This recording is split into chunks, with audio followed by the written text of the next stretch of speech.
আসসালামু আলাইকুম। কোয়ান্টাম কি কাজটা করেছে?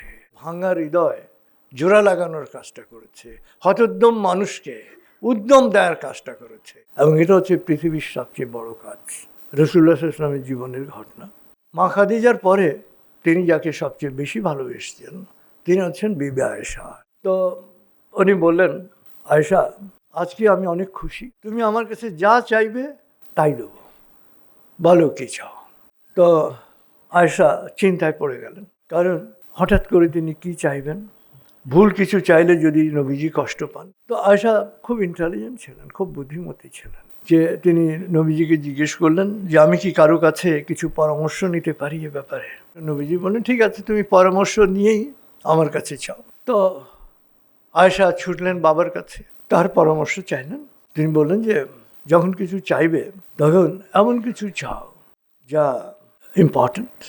তুমি নবীজির কাছে জিজ্ঞেস করো, মিরাজের রাতে আল্লাহ তাআলার সঙ্গে কথা হয়েছে এমন কোনো গোপন কথা, সেটা জানতে চাও। আর আমাকে কথা দাও যে নবীজি যা বলবেন তা সর্বপ্রথম আমাকে জানাবে। তো আয়েশা গিয়ে নবীজি সাল্লাল্লাহু আলাইহি ওয়াসাল্লামকে বললেন যে মিরাজের রাতে এমন গোপন কথা যা আপনি কাউকে বলেন নাই, এমন গোপন কথা আমাকে বলবেন। তো নবীজি মুচকি হেসে বললেন, গোপন কথা বলে দিলে কি আর তা গোপন থাকে? সেটার গোপন থাকে কি করে? এক আবু বকর ছাড়া এমন বিচক্ষণ প্রশ্ন আর কেউ করতে পারে না। তারপরে তিনি বললেন যে আয়েশা, আল্লাহ আমাকে মিরাজের রাতে বলেছেন যে মুহাম্মদ, তোমার উম্মতের মধ্যে যদি কেউ কারো ভেঙে যাওয়া মন জোড়া লাগিয়ে দেয় তাহলে আমি তাকে বিনা হিসাবে জান্নাতে পৌঁছে দেব। তো আসলে ভেঙে যাওয়া মন, হতোদ্যম মন, হতাশ মন, এখানে আশার সঞ্চার করা, তাকে জাগিয়ে তোলা, তাকে পুনর্জীবিত করা, পুনর্জাগরিত করা, তাকে সাফল্যের সোপানে নিয়ে যাওয়া, আনন্দের সোপানে নিয়ে যাওয়া, এটা হচ্ছে এত ইম্পর্ট্যান্ট কাজ, এত গুরুত্বপূর্ণ কাজ। এবং এই গুরুত্বপূর্ণ কাজটাই কোয়ান্টাম গত ৩২ বছর ধরে করে এসছে। আসলে কীভাবে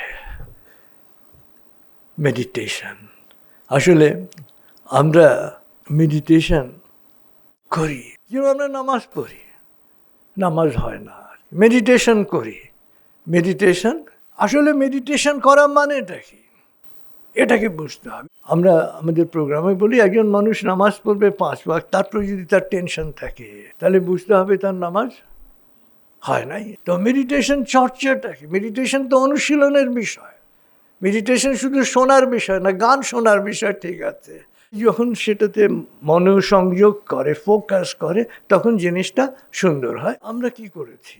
আমরা কিন্তু এই কাজটাই করেছি। ধরেন আপনারা বলবেন যে সাইকিয়াট্রিস্টরা তো এই কাজই করছে, তো সাইকিয়াট্রিস্টরা এই কাজটা করছেন, কিন্তু আসলে তারা শুধু রিজন দিয়ে করতে চাচ্ছেন। শুধু রিজন দিয়ে কাউকে ট্রিট করা যায় না। আগে যে ভুলটা হয়েছে, যেটা ডক্টররা করতেন এখন তারা করেন না, যে রুগী হচ্ছে একটা কেমিক্যাল কম্পাউন্ড, তাকে কিছু কেমিক্যাল দিয়ে দাও ঠিক হয়ে যাবে, দেখে যে ঠিক হচ্ছে না, যার ফলে তারা মেডিটেশনকে ইনক্লুড করেছে। তারা এখন না, রুগীর যে একটা মন আছে, মনের যে ট্রিটমেন্ট দরকার এটা বুঝতে পারছেন।